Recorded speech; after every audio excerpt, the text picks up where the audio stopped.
देश भर में संक्रमितों का आंकड़ा 2,57,000 को हुआ पार। मृतकों की संख्या 7200 को पार कर गई। पिछले 24 घंटे में 10,768 मामले सामने आए। महाराष्ट्र की बात करें तो 3,000 के आंकड़े को पार कर गई, जबकि टोटल 85,000 के आंकड़े को पार कर गए। तमिलनाडु में 1515 मामले सामने तो टोटल 31,687 हो गए। दिल्ली में 1282 मामले सामने आए तो टोटल 28,936 हो गए। गुजरात में 480 मामले कल सामने आए तो टोटल 20,000 के आंकड़े को पार कर गए। राजस्थान में 262 मामले सामने तो टोटल 10,000 के आंकड़े को पार कर गए। यूपी में 437 मामले सामने आए तो टोटल 10,536 हो गए। मध्य प्रदेश में 173 मामले सामने तो टोटल 9400 का आंकड़ा पार कर गया। पश्चिम बंगाल में 449 मामले कल आए। कर्नाटक में 239, बिहार में 239 है, टोटल 5,000 के आंकड़े को पार कर गया। दुनिया भर में 66,63,000 कन्फर्म केसेज हो चुके हैं, जबकि मृतकों की संख्या 3,92,000 को पार कर गई है। यूनाइटेड स्टेट में 19,61,000 कन्फर्म केसेज हैं, तो वहीं 1,11,000 लोगों की मौत हो चुकी है। ब्राज़ील में 6,77,000 कन्फर्म केसेज हैं, तो वहीं 36,000 करीब लोगों की मौत हो गई है। रसिया में 4,67,000 कन्फर्म केसेज, तो वहीं 6,000 के करीब लोगों की मौत हो गई है। इस बीच यूनाइटेड किंगडम में 2,86,000 कन्फर्म केसेस तो 40,000 लोगों की मौत हो गई है। आपको बता दें कि इंडिया भी टॉप 5 देशों में हो चला है और भारत भी लगभग 2,57,000 के आंकड़े को पार करते हुए 5वां देश बन गया है।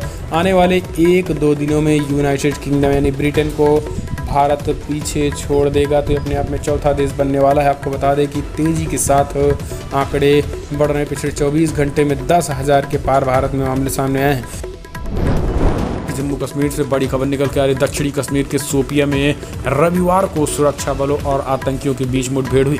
इस मुठभेड़ में जम्मू कश्मीर पुलिस और सुरक्षा बलों ने 5 आतंकियों को मार गिराया है और इसमें सबसे बड़ी ये सफलता हासिल लगी कि हिजबुल मुजाहिदीन का टॉप कमांडर फारूक अहमद भट्ट को भी सेना ने 72 होड़ों के पास भेज दिया। तो टोटल कल 5 खूंखार आतंकियों को 72 होड़ों के पास जहन्नम में भेजा गया है।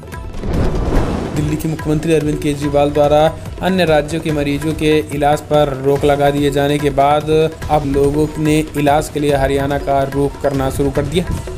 दिल्ली में रहने वाले कोरोना संक्रमित इस रोग के संभावित मरीजों चाह रहे हैं कि हरियाणा के हॉस्पिटलों में उनका इलाज शुरू हो जाए। हरियाणा के गृह एवं स्वास्थ्य मंत्री अनिल विज ने कहा है कि हम किसी का इलाज से इनकार नहीं करेंगे। कोरोना वायरस की वजह से लॉकडाउन में फंसे प्रवासी मजदूरों के लिए मसीहा बने बॉलीवुड अभिनेता सोनू सूद ने रविवार 7 जून को महाराष्ट्र के मुख्यमंत्री उद्धव ठाकरे से उनके आवास मातोश्री से मुलाकात की। इस दौरान उद्धव के बेटे और राज्य मंत्री आदित्य ठाकरे भी मौजूद थे। मुख्यमंत्री से मुलाकात के बाद सोनू सूद ने कहा कि वो जब तक मजदूरों की मदद करते रहेंगे जब तक कि वो अपने घर नहीं पहुंच जाते हैं। अभिनेता ने कहा कि हमें उन सभी लोगों की मदद करनी चाहिए जो परेशानी में हैं, जिन्हें हमारी ज़रूरत है। आपको बता दें कि वो एक बार फिर से चीन वही कर रहा है जिसके लिए वो कुख्यात है। ड्रैगन एक मुंह से शांति की बातें कर रहा है तो दूसरी तरफ युद्ध की फुफकार छोड़कर दबाव बनाने की भी कोशिश कर रहा है। लद्दाख में भारतीय सेना से तनी के बीच चीन की पीपल्स लिबरेशन आर्मी ने एक बड़े युद्धाभ्यास का वीडियो शेयर किया है।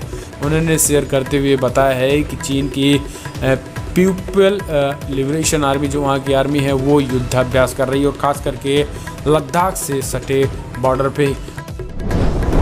बड़ी खबर निकल के आ रही केंद्र सरकार के प्रेस इंफॉर्मेशन ब्यूरो PIB के प्रधान महानिदेशक KS धतवालिया को भी कोरोना संक्रमण पाया गया है।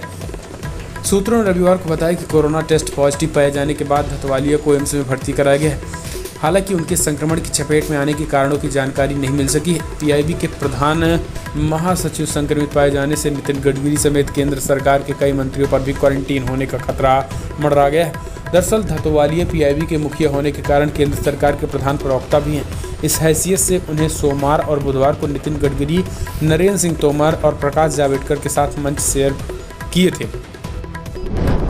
पाकिस्तान में अब इमरान सरकार के खिलाफ तमाम विपक्षी पार्टियां एक मंच पर आने की तैयारी कर रही हैं।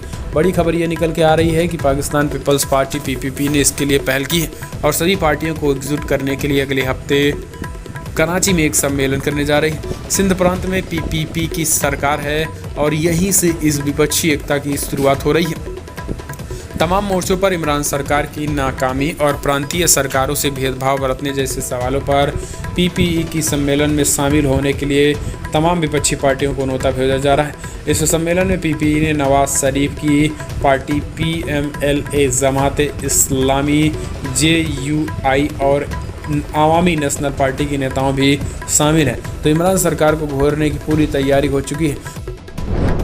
भारत 8वीं बार संयुक्त राष्ट्र सुरक्षा परिषद यूएनएससी की गैर अस्थायी सदस्य बनने की तैयारी में। संयुक्त राष्ट्र महासभा की ओर से 17 जून को वोटिंग होगी। इस चुनाव में 10 गैर अस्थायी सदस्यों में से 5 सदस्यों के चुनाव में भारत निर्विरोध खड़ा है। बावजूद भारत के विदेश मंत्री डॉक्टर एस जयशंकर ने यूएनएससी में भारत की सीट सुनिश्चित करने के लिए अभियान की शुरुआत कर दी है। एशिया प्रशांत समूह में भारत इस बार अकेला उम्मीदवार है। ऐसे में भारत की जीत पक्की है। संयुक्त राष्ट्र सुरक्षा परिषद की 5 अस्थायी सीटों के लिए इसी महीने चुनाव होना है। विदेश मंत्री ने शुक्रवार को ब्रोशर जारी करते हुए यूएनएससी के लिए भारत की प्राथमिकताओं को बताया। देश में फैले कोरोना वायरस के प्रकोप के बीच आज से लॉकडाउन को खोलने के पहले चरण के तौर पर अनलॉक 1 होने जा रहा है।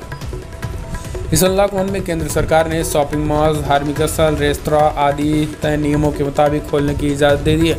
हालांकि इन्हें खोलने या न खोलने के संदर्भ में राज्य सरकारों ने अपने स्तर पर भी फैसले किए हैं। गृह मंत्रालय ने गुरुवार को इस संबंध में मानक संचालन प्रक्रिया यानी कि SOP जारी की थी। इसके मुताबिक कुछ नियम तय हैं जो कि सभी सार्वजनिक स्थानों पर मानने जरूरी होंगे। चूँकि इन जगहों पर बड़ी संख्या में लोग आते हैं, ऐसे में यहाँ कोविड-19 को फैलने से रोकने के लिए सोशल डिस्टेंसिंग के नियम को और अन्य ज़रूरी एहतियात बरतने अनिवार्य किए गए हैं। चीन के वुहान शहर से फैले कोरोना वायरस के तेज़ी से फैल रहा है। महाराष्ट्र में चीन से भी ज़्यादा आंकड़े आ चुके हैं और इसी के मद्देनज़र महाराष्ट्र की उद्धव सरकार ने एक बड़ा फैसला किया है, जिसमें उन्होंने कहा है कि कम से कम 11,000 कैदियों को एक बार फिर से पैरोल देने की बात कही जा रही है। उनका कहना है कि तेज़ी के साथ कोरोना बढ़ने के चलते 60 साल की